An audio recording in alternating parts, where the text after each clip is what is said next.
Welcome back to the podcast, Music Weapon of the Future. My name is Lindsay Charles, and thank you for tuning in to the episode number 3. In this following episode, I have a conversation with Elisha Lawrence. Elisha is a singer, songwriter, and a composer who has released a couple of albums in the years 2008 and 2011. He is blessed with a wife and 2 lovely daughters. He is also the founder and director of Clay Ministries India. Their vision is to empower and train believers into leaders with integrity. He carries a passion for worship and equips students by teaching the heart of worship and guiding people into their calling. And without further ado,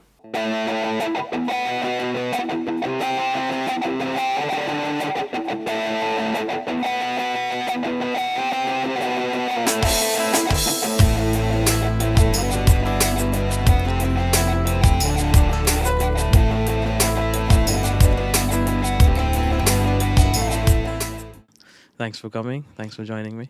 My pleasure. Yeah. Thanks for And inviting. we are here also at Cabana Jam Rooms with Peter Emmanuel. Local Maradpalli style. Yes. So yes, Anna. So today I think we'll be discussing a lot about music origins of Eట్లా నేర్చుకున్నారు and how your Sure. journey has been through music and through your career, and where are you at now, and what's your goals in the future. So let's start at the beginning. Sure. So your musical origins. So basically, my grandfather was a violinist. Mm-hmm. Okay, and he used to play the mouth organ. And then my dad had one of the earliest guitars in Hyderabad. That's what I would say. And I think he started. If I'm 37 right now, say around 50, 60 years ago, my dad started playing in Hyderabad, and he owned his own guitar back then. So that is where our roots start. And I started playing the guitar, I think, pretty late. I think I started at around 16, 17. Mm-hmm. Yeah, pretty late. But you had an influence even in the early ages. Yes, I had influence because I've seen my uncle, my daddy's brother, who's late junior commando officer from the Indian Army, and he was a guitarist, and he used to have the harmonica stand around his neck, and he used to have the maracas in his feet. Oh. So he used to sing, play the harmonica, play the guitar, and then he used to give the timing through the maracas. So that was my environment when I grew up. So you had like a complete musical package, like a one-man band. Yeah, one-man band. And yeah, my other uncle also is currently in Germany right now, and Okay. he's also a very good guitarist. Yeah, so that's the roots. Yeah, that is where we all started. Mm-hmm. So you're more into guitars, you would say, than into other instruments. So your weapon of choice is guitar. Yes, from the beginning till the end. Mm-hmm. Something comes in between, I don't mind picking it up. It's interesting because many people in the earlier times were also guitar. No, actually keyboard. But then it changed, piano Organ. and keyboard. But then it changed to guitars, electric guitars, and nowadays it's so advanced. True. Yeah. Yeah. So, and then how did you, or what kind of bands and songs were more of your, like that hit me and it changed how I see music? Yeah, so initially I used to listen to a lot of contemporary. So from my childhood, whenever we woke up in the morning, we woke up with praise and worship songs. Okay, so initially it was Tamil songs because we didn't have contemporary back then, 20, 25 years ago. And then there was, I think, Brother Manohar. So we had got a cassette of his, and he sang all the songs in Hindi and in English. So the meetings happened in SPG church grounds. We managed to get a cassette. That cassette ran for a few years in our house. So that is how I got connected to that. And Sunday school, seeing the Annas, something like that. Yeah, and you also mentioned you had a guitar learning, guitar classes through Kripal Nana. Yeah, he was my second teacher. Okay. So my first teacher was from YMCA, Anupana. So first I went there and I learned a little bit of tabs. Okay, I used to go at like 6 a.m. in the morning in winter, and I picked up there. And then once I met Kripal Mohan, then everything changed, because I was in my graduation days, and I was looking for some avenue to channelize my energy. I just gave up on professional cricket due to reasons which just like that. And then I was looking for something, and that is when God had a plan. So then I met Kripalana in one of the meetings. That time back in the day, it was it was C3, Christian City Church, Australia. Okay. So there were two branches. One was in Vizag and the other one was in Hyderabad. And my uncle Noel, who introduced me to Kripalana, and that is when my first introduction happened with him at Secunderabad railway station, waiting for the Vizag train, having a phone number of somebody called Kripal will come with a guitar, and I need to pick him up and take him home in my scooty. I was 17, 18 years old. Yeah. Yeah, I remember That's that your day. first encounter. Yes, first encounter with Mr. Kripal Mohan. And since then, how has your musical ear or musical journey has changed? Or what things have you learned from that age till now? So that age till now, it is more than a decade. Okay, I'm getting old. That tells me that. So initially, Kripalana gave me a book. Okay, with all the songs and all the chords written on it. It was a Xerox copy of some book. And then I used to play 3 chords. Then I was introduced to the B minor chord. And then I was introduced to the E minor. And then I was introduced to the A minor. D minor was like, wow, for me. Okay, you play guitar this way as well. So because we were mostly playing majors. Okay, so then in a song, we used to finish the song in 3 major chords. And then suddenly came in the minors, and each song is having like 7 different chords. So suddenly a fresh window opened, and a fresh smell, fresh taste in the mouth, and I started enjoying it. Then I started seeing him play. And by the time I could relate which chord he is playing, he used to change 3. So half the time, so he used to give me an acoustic guitar. That was an Ashton acoustic guitar, the first of the importeds which I touched. Yeah. And he used to play on his Washburn guitar, which I have it personally in my house now. Okay, so he used to play that, and he used to ask me, you also play with me. So by the time I could see his hand, he used to finish 3 chords. So the way I used to play is just my eyes used to see him and my hands used to stop. So that was like the wow moments. Like it was like a kid in the candy store. So we used to have meetings in YWCA, Maradpalli, close to this studio, and it was Thursday evenings. So I can never forget those days in my life. Yeah. And that is how I got trained singing, and then he gave me notes. He gave me tabs, and then I started to work for him. So you were working with him, or? So basically I was the admin for his School of Worship, Kena's School of Worship. Oh yeah, I remember. Kena's School of Worship. So But this is way back. Yeah, way back, 20 years ago I'm talking about. And I was the admin there. So I was the first one to come and the last one to leave. I had to put chairs, I had to wipe chairs, I had to put the guitars in place, and I had to do a lot of stuff. So by doing those stuff, my fees was waived off.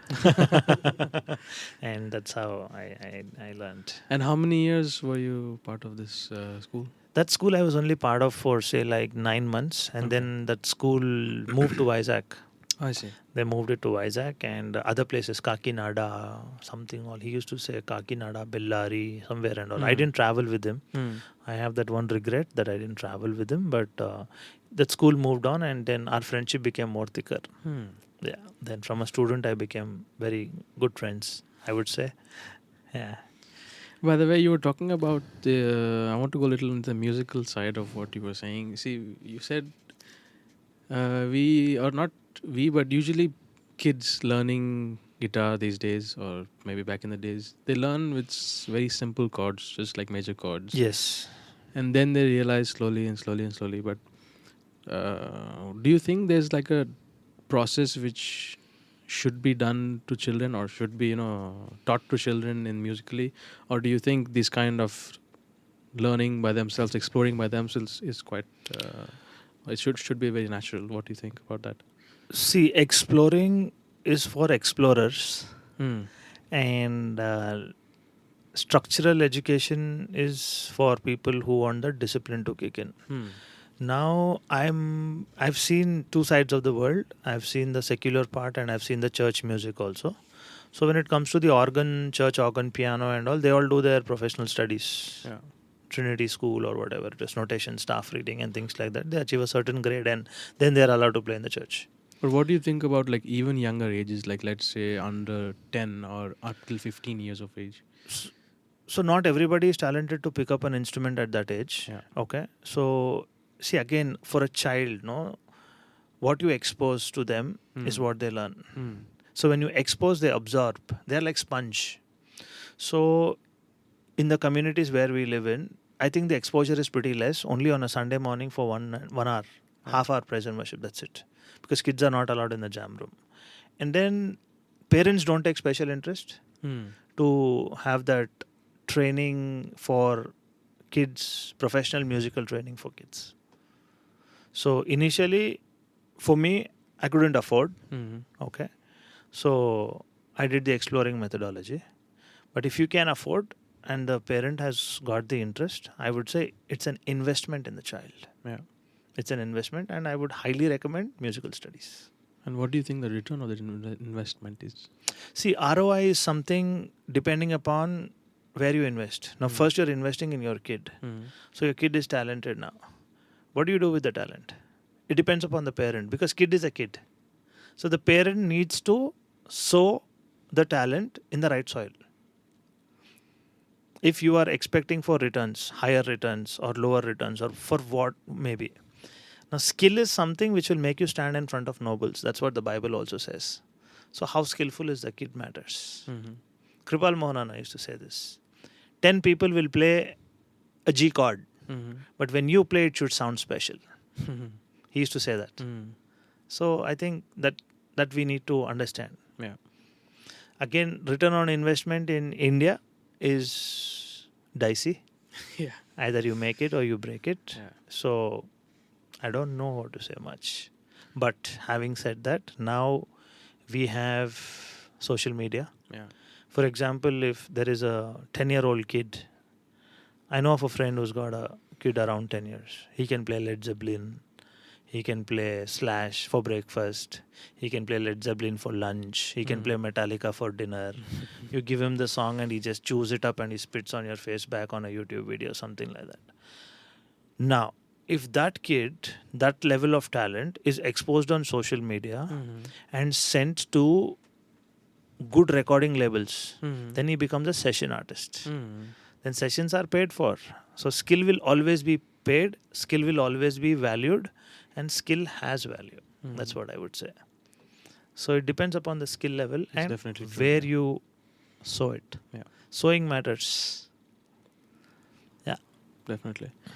Yeah, it's I would totally agree that, even talking about children acquiring these kind of skills, like even if you talk in terms of psychology and how their psyche works and how music shapes a kid and their future terms of expression.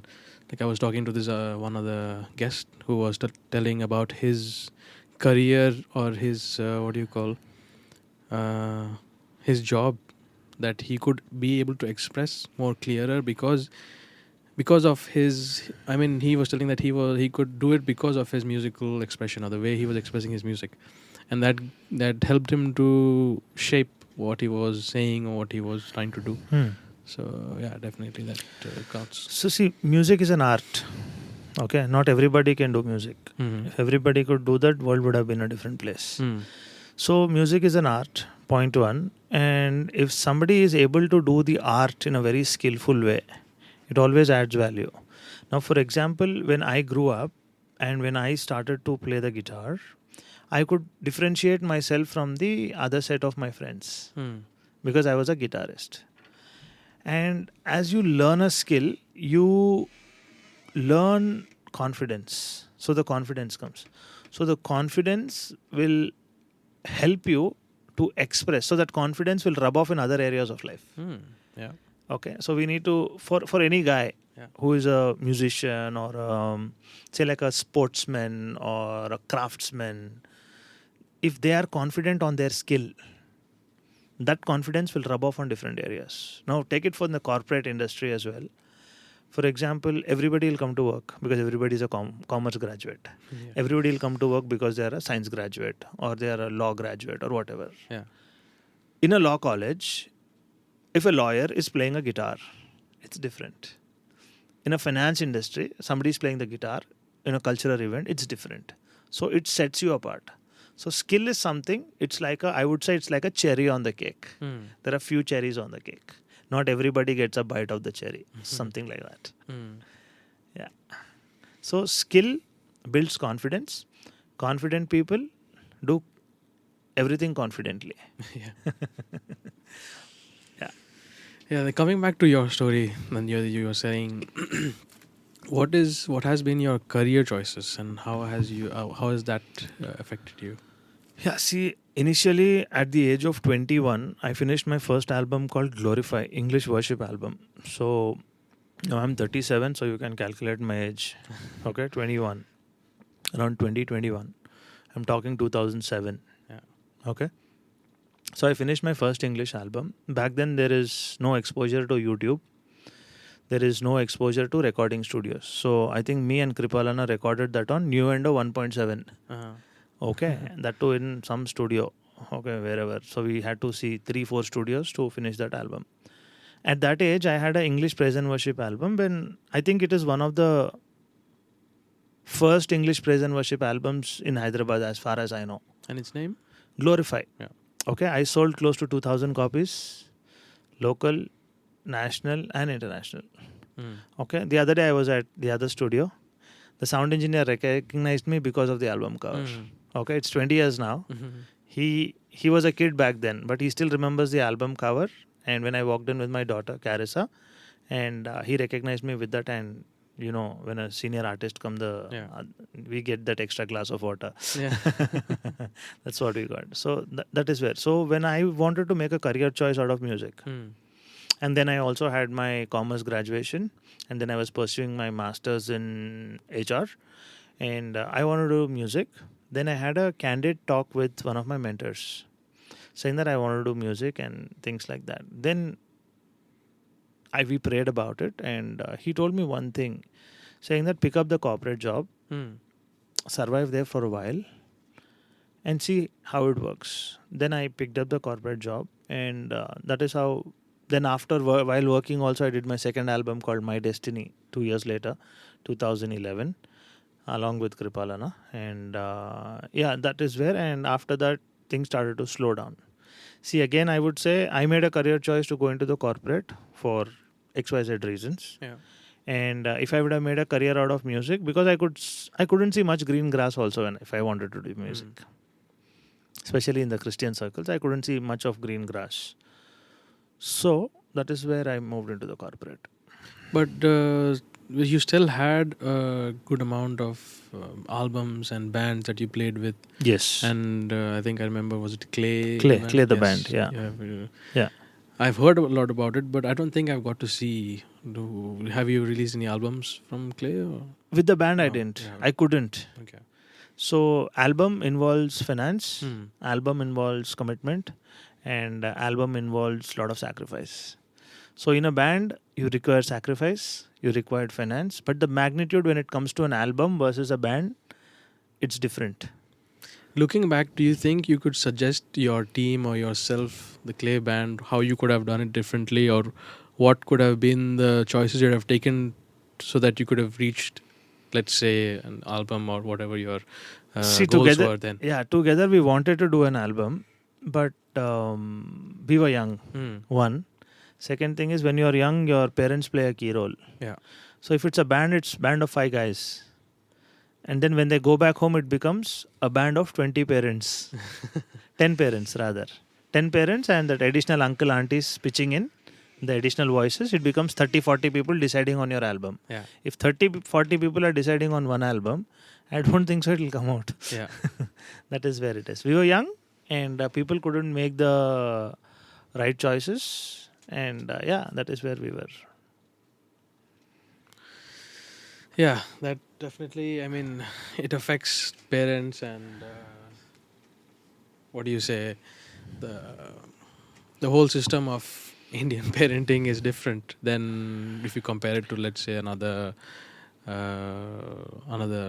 Country. culture or Yeah. country. See, there is no fault with Indian parenting because our parents grew up with very less resources. Mm-hmm. Wherein you grew up with more resources, I grew Mhm. up with more resources. If my dad had 2 guitars at home, I have 11 today. So that is the right example. So back in the day, nobody had a guitar in their house, but my dad had 2, so I have 11. Okay, so one more thing, I'll complete the disciple list, I think. Yeah, and I've got the premium stuff now. So there is nothing we can say about Indian parenting, because Indian parenting, every parent wants the child to be very secure. Yeah. And in other countries, if you're a citizen of that country, the government takes care of the education, the medical insurances and all. But here in India, you don't get that facility. I can't send my children to Zilla Parishad school because it is free by the government. And government will not give me because I'm a private employee. I'm above the poverty line. So, if I'm not getting anything free and I'm not seeing any returns, why will I send my child? Yeah. So, from an Indian standpoint, it will be like set up for failure. And nobody wants to set up their children for failure. You know the struggles of musicians today, right? Yeah. Yeah, I was actually going to slide into that. It's a good thing to talk about. It's like the Hyderabad scene in past couple, maybe past decade, or maybe couple of decades. There's been so much change, and nowadays or currently there has been so many bands which have made themselves into cover bands only to make money. I mean, I'm not saying it's bad. They're making a good living from what they're doing. Yes. But it shapes how the music scene is here in the city, and it affects all the other musicians too. Yes. So there is a dimension here, which I was thinking about. The other day, I was doing a corporate event and we wanted to hire a band. So when I saw the pricing of the band, it was very nice. And I was very happy that a band could look into the eye of the organizer and say, you give me this much and these are my terms, I'm coming. Yeah. Now, when I look at the boys, their hairstyle, their beard, their 3/4, their jeans, and what they are playing are two different things. When I judge the book by the cover, I hear metal. I hear Dave Mustaine. I hear Metallica. I hear Megadeth when I just see them. But when they're playing Bollywood and Tollywood. Now, I would say it's a compromise. Yeah. Okay. Because now, an example for me, I moved into the corporate. And I'm still playing what music I want to play. I play very less. These guys came into music. They are doing music like a corporate guy because there is finance involved there. And this band, like let's say not this band, but these kinds of groups or people who do music as a corporate, they have such a big influence in the market, which makes other musicians also want to be involved and keeps growing and becoming this nice cave kind of music ecosystem. Exactly. Rather. Yeah, they want to build a fraternity out of their music fraternity or whatever. And the real creative guys who actually want to be, express totally themselves don't get even a small chance because in all this ecosystem, I would say. See, I'll tell you, there are two things. Now we need to understand markets. Okay, let's speak little corporate stuff. Definitely. From a higher level, from a strategy standpoint. You need to understand market. Now, bands are playing, bands are increasing. Is it a consumer market or a producer market? Now the producers are the producers of music who are producing music. Now, is it a consumer market? What do you think about these bands? Is it a consumer market driven by people, or is it a producer market which is driven by a band? Now, for example, the heavy metal culture was not there in Hyderabad in the 90s. Yeah. There was a band called Sledge. They came into the scene, death metal. They came and they played, and as far as my memory goes, heavy metal came into existence in Hyderabad. And everybody wanted to play metal. Everybody was in the black uniform. black t-shirt, black jeans, long hair, goatee, Ibanez guitars, death metal pedal, and a Marshall, and a bike going around Yeah. with some hangings around the ear. That was the trend which was set. That was a producer's market because they were in the driving seat. They produced music, people liked that music. Yeah. Now what I'm seeing is it is a consumer market. What people want to consume, because people are enjoying consuming that, our musicians are serving that. So I would say it's a compromise. Well, okay. I'm putting you to thought. Yeah. Yeah. Actually, it's a quite a good way to see, because as a musician, I haven't seen in this perspective. This is what I said, maturity. With age, you learn all these things. As you read more books, you learn understand markets. Okay, then from what you said, do you have like let's say a conclusion that could be changed by the way the music guys, the producers, can affect them? Coming back to skill, if the band is skillful and they're nailing it, people will like tasty food. If the music is not tasty. Yeah, that's what I was going to say, because you said it's driven like a consumer, like what the people want, they are just being given. Yes. What if the people actually want much more quality, but they are not pushing themselves, or the producers?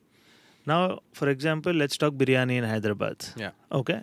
It's a very, very good topic. Yeah. So I live in Sainikpuri. Yeah. I have 3 restaurants there. I have eaten from 3 restaurants. If I'm lazy, I'll go to the nearest. I'll adjust on quality because I'm lazy. Second, if I have less budget for that evening, I will settle with the lowest because I have 3 to play with. That is one thing. Now, if I have decided that I want to eat something close to Charminar and I want the authenticity of Hyderabad biryani on my palate, I will go, come what may. Rain, storm, nobody can stop me. I will go, I will eat, and I will come. In the same way, now that it is a consumer market, people will always want more. Okay? People will always want more. Are the bands improving is what we need to know. Now, end of the day, if inside me there is rock, and I'm playing Bollywood, Tollywood, There's some mismatch there. It's a mismatch. But still I'm doing it for Chalti ka naam gaadi, Hyderabad style. Chal raha gaadi, chalne do boss. Because there is a mismatch, I will not meet the target. And you yourself will be dissatisfied with what Simple you're doing. as that. End of the day, I know of a guy who's a software engineer who earns in lakhs. He travels countries like we visit chai cafes in Hyderabad. Okay? Whichever country he goes, he picks up a guitar and comes. He's got a lot of money. At one point in time, he quits his job because saying, my job is not able to give me time to play the guitar. I want to quit. Why do you think so? Because his heart was saying something, his body was doing something. So you need to have that heart-to-heart connection, what you need to do. Otherwise, it's difficult. For money, people can do anything. When I say anything, I'm not talking about the negative part. I'm saying that a guy like me can join a corporate because I have to pay my bills. I have to run my family. If I play the guitar, my kid's stomach will not be filled. So I need to see my means and my modes. So as a human being, you tend to make a choices. So now we have in Hyderabad what I hear and I experience couple of bands. It is a consumers market. Because it is a consumers market, the consumers drive it. If it is a producers market, then they produce and they give whatever you want to it. So we need to understand the market has changed completely now. Yeah. I think there's also a difference between different cities here, even in India, like Chennai, and when you see Chennai and Mumbai's producing side of so much creativity and so much passion in what they do. So like, I think maybe the difference is that their heart and their work is quite not mismatched or almost close. And that's why they have this different in the market and also in the production. Yes. So see, I'll tell you one thing. There should be a person who leads. So there is a saying which I like very much. The leader leads, rest all follow. Leader leads, period. No more question. There should be a leader from Chennai who set that culture. There should be a leader from Bangalore who set that culture. So we need somebody from places like Hyderabad also to set Set the this culture. culture. If the culture is set, like for example, I'll come back to Kripal Mohan. He set the culture for praise and worship. That's Before true. that, nobody lifted up hands and things like that. He got very less credit for what he has done it for XYZ reasons. Few people are good at skill and few people are good at marketing. Yeah. Okay? We need to understand that. We need to understand markets. We need to understand people. We need to understand minds. We need to have Yeah. strategies. He was a one-man army. He was a musician. He did the best. Yeah. While on the way to this studio also, we were listening to his songs. We were listening to Prabhu's song. So what I'm trying to say here is there should be a person who set the culture. Yeah. Now, initially, when they set the culture, and when I played this music in a traditional church, they said that the youth of the church is spoiling the serenity of the church by playing loud music and other things like that. One of the elders even walked up to say that when you're playing the drums, my heart is beating, I might get a heart attack. Now, when the same elder is playing, same elder's grandchild is playing the drums, and he is enjoying at an older age. So the perspective changed because his grandson is on the drums or a granddaughter is on the guitar. So basically it was a selfish comment made out of ignorance. So we need to understand all these things. Yeah, I think what you said about setting the standard or setting a certain type of what do you call perspective on from a different view. It's like most musicians just want to be some other musician or just be getting money and that's it. Yeah. Like I said, leaders lead, rest follow. And whoever is following is a copy. So then we definitely lack or we need more leaders in this scene. Absolutely. We need leaders who can inspire. If a leader is copying, everybody else will copy. We need leaders who can inspire, leaders who can lead, leaders who can help others walk their paths. Leaders should leave such a strong footprints on the ground that the younger ones can see the footprints and walk in those footprints. Those are leaders. There's a lot of difference between a leader and a manager. A manager just manages things, but a leader writes the culture. So for me, as I was growing up, I saw box guitars in church. 2 box guitars was luxury. Then when Kripalana came in with a metal zone pedal and a Washburn guitar and he was playing the solo on Nivena, they were like, wow, Hotel California, huh? Because that is what I saw on ITV when I was growing up. Okay. And then we saw, then that culture came into the church and then Hillsong was booming up from one side. And he set the culture. Yeah. He set the culture. So that is where, see, who went on the moon for the first time? You know that? Yeah, Neil Armstrong. Neil Armstrong, right? After that, how many people went? Do you have a list? Now, he was a leader. That's a big question to ask. Yeah, so he was a leader. He led the way. He left solid imprints, footprints, and people could walk along that and they could do. In the same way, in the music industry also, we need leaders like bands like Sledge. In the gospel scenes, we need Kripal Mohans and things like that. And they led very into songwriting. I didn't know what was songwriting. I was writing songs, but I didn't know that it was a song. When I met Kripalana and I saw him write the song, then I told I have something. We sat in a room like this and we started, oh yeah, it's a song. Oh, until then I didn't know it was a song. I had the egg in my hand. I didn't know that it was an egg in my hand. Until somebody senior could come and say, hey, that's an egg. Come on, let's fry and eat. So we also need people who actually guide and show what, at least can make a skeleton and ask people to put Absolutely. We need people. We need leaders who can lead. See, there is, I like this. I actually posted this on LinkedIn yesterday. If you grow, you give. Yeah. If you don't grow, you don't give. It's important to know what you're growing. What you're growing. If you're growing negative, you give negative. If you're growing insecurity, you give insecurity. But if you're growing the right things like creativity, you pass it on. Now, there are a lot of schools and a lot of other people who are doing creative schools and other things like that. But where is the outcome? Where is the outcome? Where is the output? The secular world should say wow to us. Okay? We need to get there. Yeah. Yeah. I feel very good talking to you about this because I haven't talked. I mean, I know you for so long, but I haven't never explored this side of you, and even to stimulate my own thinking in this process, it's quite nice. I am happy that we are in this zone today. Yeah, yeah. But now again, talking from your expertise, you said this one thing got my attention is marketing and skillful musicians. Mhm. Do you think you could give us a breakdown for musicians especially who don't have this marketing knowledge but only have the skillful knowledge? How would they, or can you guide them? Yeah. So basically, what is marketing? Marketing is nothing but you show yourself to the market who you are. Now there are 10 pens on the table. I'll buy only one pen. But how do I select which one I buy? So the marketing has to be in such a way that that guy talks to me in such a way that out of 10 pens I pick up one. Now for a musician, what is his source of marketing? YouTube, all social media platforms. And then he can post wherever possible.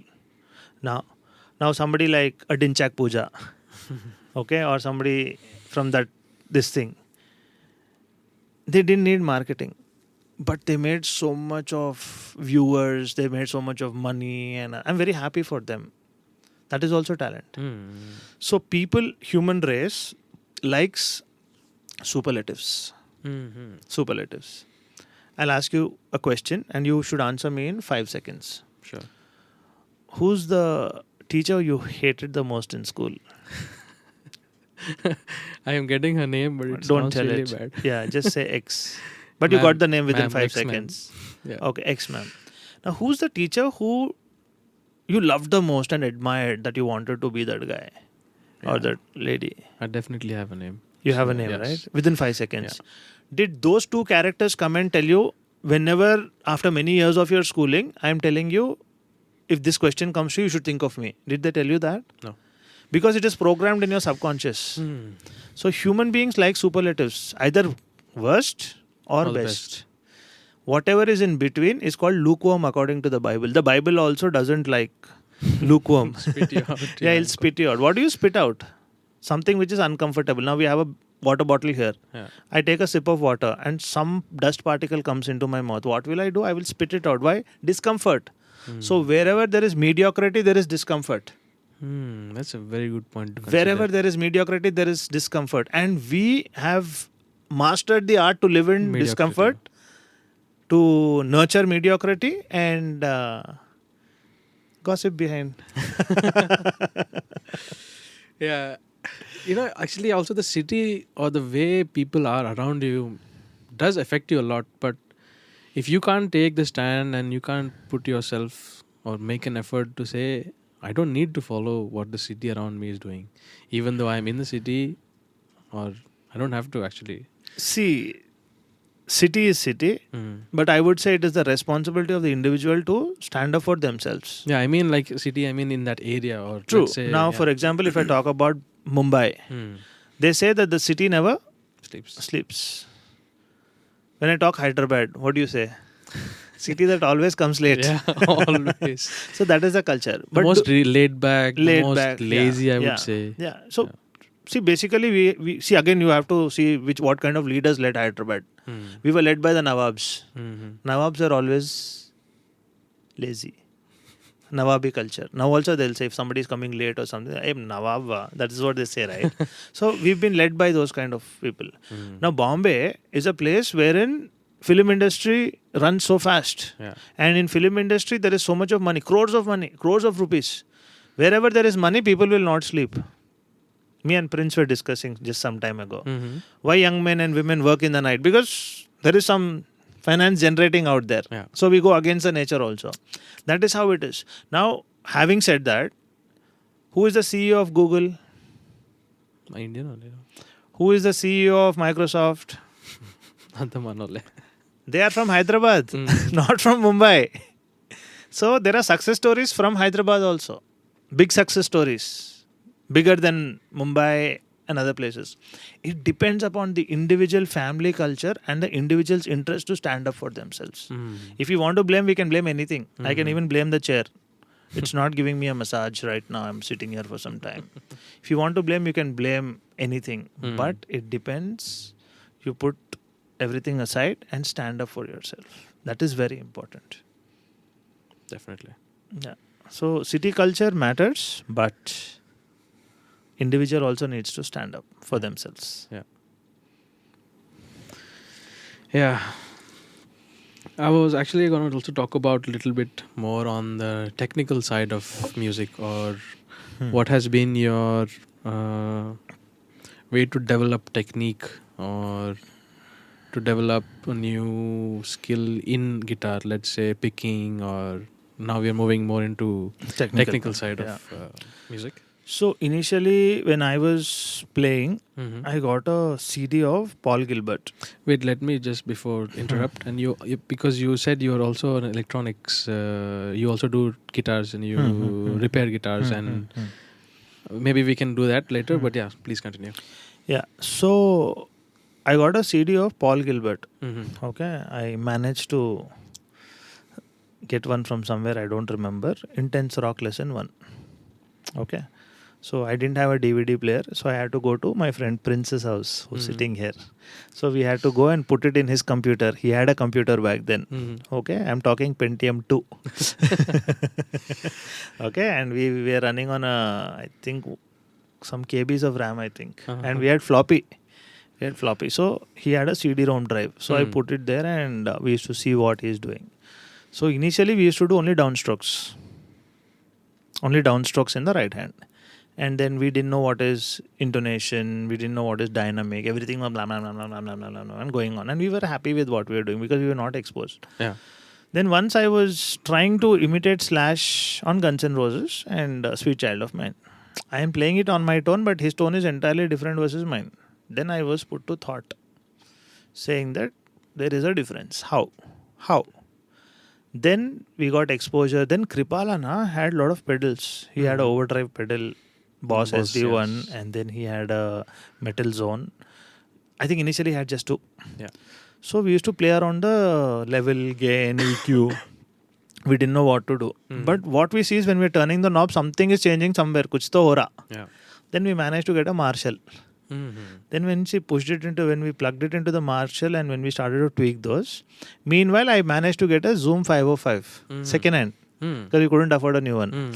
Got it. And then in that there are so many values and frequencies, didn't understand the head or tail out of it. Did whatever we wanted to do. So that was the technical journey for us. Now in YouTube you go, everything you get. Tons and tons. So you get tons and tons, but you're not seeing tons and tons of output coming from the consumers. Now YouTube is a producer's market. It is not a consumer's market. So consumers are consuming. Producers are earning. Consumers are consuming.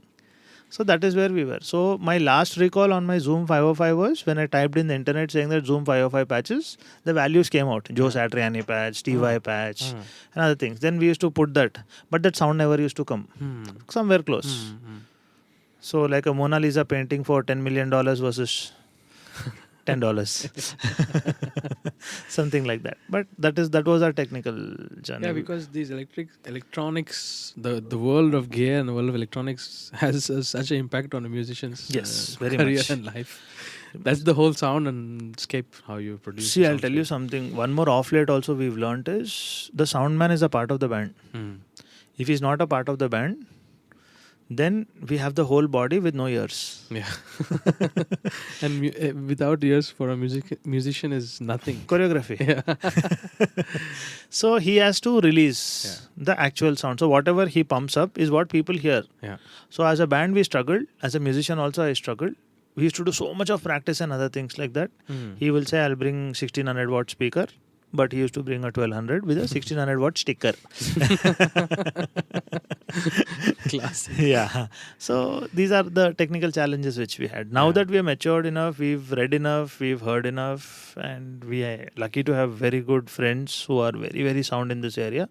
Then we understand, okay, these are the things which we really missed. These are the cracks. And then we later understood that in our whole sculpting, cracks are more than anything else.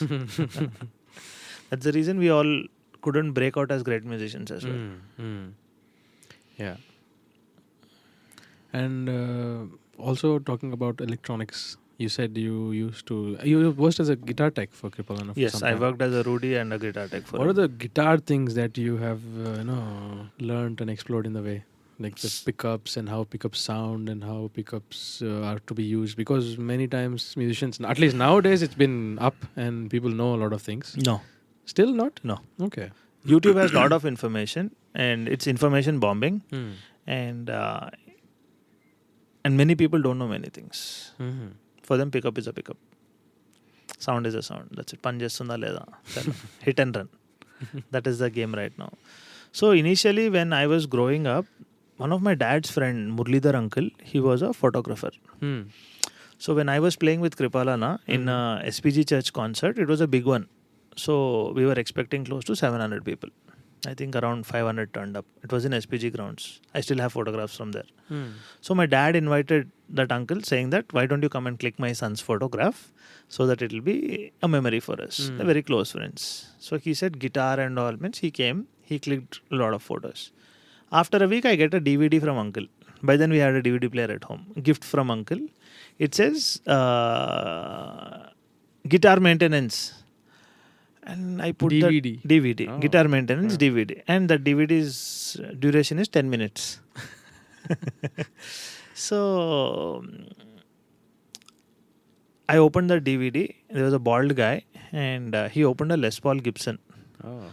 So first time I saw, they can open the guitar like this. I'm like, wow. So because before that, all I knew is how to put the string, how to remove the string. Yeah. And then we saw him remove the socket, and then he showed how we can remove the pickups. And I'm like, this is great. So I wanted to open my guitar. Then my dad said, don't do that. Mhm. That is USA. That is video. Don't do all those things. One day my guitar stopped working. Yeah. Parallelly, I did my diploma in network engineering. Okay. And I did my computer system assembling and other things. Prince also did that. So we had some exposure to motherboards and soldering, and we created it was a part of a project wherein we had to do a adapter. We had to do a 9-volt adapter, 12-volt adapter with a switch. So we knew what is soldering and other things. So my guitar is not working. So one night I opened it along with the help of the video. And then I saw exactly this pole, that pole, wire is going here. So I saw that one wire is shaking. So I soldered it and it started working. That's how the journey started.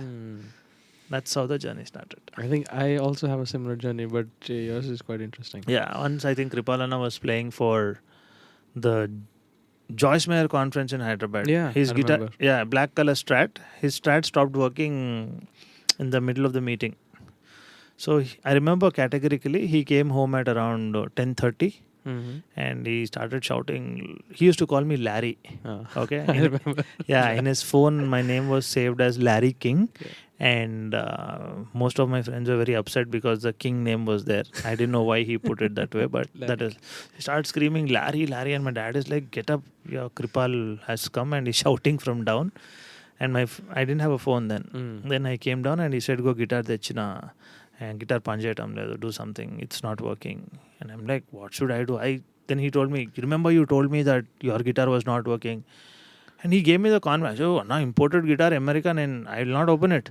He's like, open it, man. I'm there with you. Come on. Anyways, it's not working. What worst can happen? What worst can happen? So he was a man who used to give courage. Then I told my dad. My dad also has got very deep interest in electronics and technical stuff. Me and my dad opened it up. And then I was not able to see few things. So I used a magnifying glass. And then I saw one wire hanging. Then I soldered it and gave it to him. Then I had a Stranger 20-watt amp. Today Prince has got it. So I plugged it in and I played and it came. I gave it back. So that is how my technical things started. Then my processor didn't work. I opened it up. Then I went into the electronic market, bought the spare parts, reading these things, blew up so many processors. And that is how you learn because we're not technically educated on that. Yeah. So that was my technical journey on the repairing part and other things. Playing is what we learned. Then Kripalana told me about to and fro picking. Then he said to down, down, up, up, up, up, down, down. He gave me some exercises. But he used to give exercises, but his class was way beyond our reach. But I'm Mm. still glad that he offered us those lessons. Yeah. Hmm. Even for me, like I used to ask him certain things, and he used to say, "You won't understand now, so just Hmm. record it Hmm. and then use it later." He used to Hmm. say, Hmm. and Hmm. I'm very thankful that I did record it Hmm. even on Hmm. my phone and Hmm. just Hmm. it's like 2 minute videos. Yeah. Out of the 2 minutes, I still keep learning. Okay, oh, she did Yeah. that, he did this. Yeah. Yeah. Yeah. Yeah, it's all good memories. Absolutely. Yeah. But yeah, thanks a lot for coming. Before we finish, I want you to give us top 3 songs and also some advice for youngsters who are growing up. Top 3 songs, is It it? can be currently or all time. So I would highly recommend to listen to Kripal Mohan songs Mhm. because they are musically very sound, and there are some very beautiful progressions which he used. Hmm. So music is an expression, and that is one thing. And the top song from him would be Madhuram. Hmm. That is my favorite because of the acoustic guitars used Mhm. and the way it is played. The second song from his list will be Na Jivam Na Sarvam. I'm glad that I'm able to play 50% of it at least because I learned it from him. And yeah. So for the kids, the song to learn from the Christian scenes right now is my favorite band is Elevation. And you can pick any quick songs from Elevation. If you're a prophetic worship leader, I would say go for Elevation Hmm. because the songs are very nice. If you're a bass player, I would suggest Planet Shakers. Yeah. And if you are a drummer, I would highly recommend Cutlass Cutlass. band. Hmm. I would highly recommend that drummer. And if you are a lead guitarist and you want to play real good stuff, Nigel is good from Hillsong. Mhm. He's good, and he's not my favorite though, but he's good.